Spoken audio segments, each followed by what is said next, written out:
Hi hello കൂട്ടുകാരെ, നമ്മളിന്നൊരു അടിപൊളി green peas കറി ഉണ്ടാക്കാൻ പോവാണ് കേട്ടോ. നമ്മുടെ ചപ്പാത്തിക്കോ പൂരിക്കോ അതല്ലെങ്കിൽ അപ്പത്തിനോ അല്ലെങ്കിൽ നമുക്ക് ഇടിയപ്പത്തിന് എന്തിനു വേണമെങ്കിലും നമുക്ക് ഈ ഗ്രീൻ പീസ് കറി ഉപയോഗിക്കാം കേട്ടോ.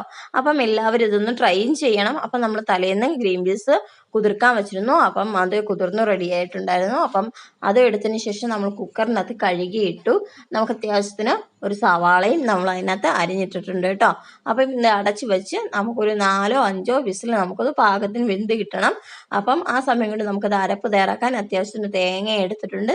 തേങ്ങയ്ക്കകത്ത് 2 അല്ലി വെളുത്തുള്ളി നമ്മൾ ഇട്ടിട്ടുണ്ട് കേട്ടോ. അതും നല്ല മഷി പോലെ അരയണം. അതിന് ആവശ്യത്തിന് പച്ചമുളക്, എരിവിനനുസരിച്ചുള്ള പച്ചമുളകും കൂടെ ഇടുക കേട്ടോ.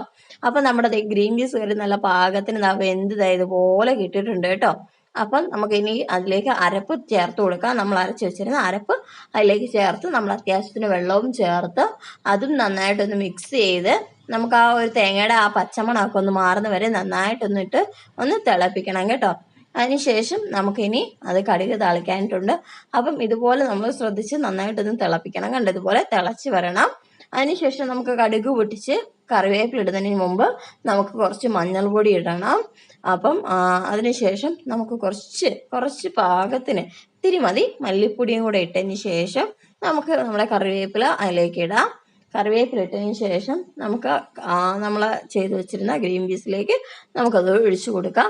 ഇത് നമ്മുടെ ഗരം മസാലയാണ്. ആ ഗരം മസാല നമ്മൾ സ്കിപ്പ് ചെയ്യാൻ പാടില്ല. ഗരം മസാലയാണ് ഏറ്റവും ബെസ്റ്റായിട്ട് അതിനകത്ത് ആ ടേസ്റ്റ് കൂട്ടുന്നത്. അപ്പം ഗരം മസാല ഇട്ട് പാകത്തിന് ഉപ്പും കൂടെ ഇട്ട് നന്നായിട്ടൊന്ന് ഇളക്കി ഒന്നുകൊണ്ട് ചെറിയ രീതിയിലൊന്ന് തിളപ്പിക്കണം കേട്ടോ. അതിനുശേഷം നമ്മുടെ ഗ്രീൻ പീസ് കറി ഇവിടെ റെഡി ആയിട്ടുണ്ട്. നമുക്ക് എളുപ്പത്തിൽ നമുക്ക് ഉണ്ടാക്കാൻ പറ്റുന്നതാണ്. ഇതിനകത്ത് നമുക്ക് വേണമെങ്കിൽ ക്യാരറ്റോ അല്ലെങ്കിൽ ഉരുളക്കിഴങ്ങോ എന്ത് വേണമെങ്കിലും നമുക്ക് ഇതിനകത്ത് ആഡ് ചെയ്യാം. അപ്പം ഈ വീഡിയോ എല്ലാവർക്കും ഇഷ്ടപ്പെട്ടെന്ന് വിചാരിക്കുന്നു. പെട്ടെന്ന് തന്നെ എല്ലാവരും ഒന്നും തയ്യാറാക്കിക്കോളൂ. ഈ ഗ്രീൻ പീസ് കറി ഒന്ന് ഉണ്ടാക്കിക്കോളൂ. അപ്പം ഇഷ്ടപ്പെട്ട് കഴിഞ്ഞാൽ ലൈക്ക് ചെയ്യണം, സബ്സ്ക്രൈബ് ചെയ്യാൻ മറക്കരുതേ. താങ്ക്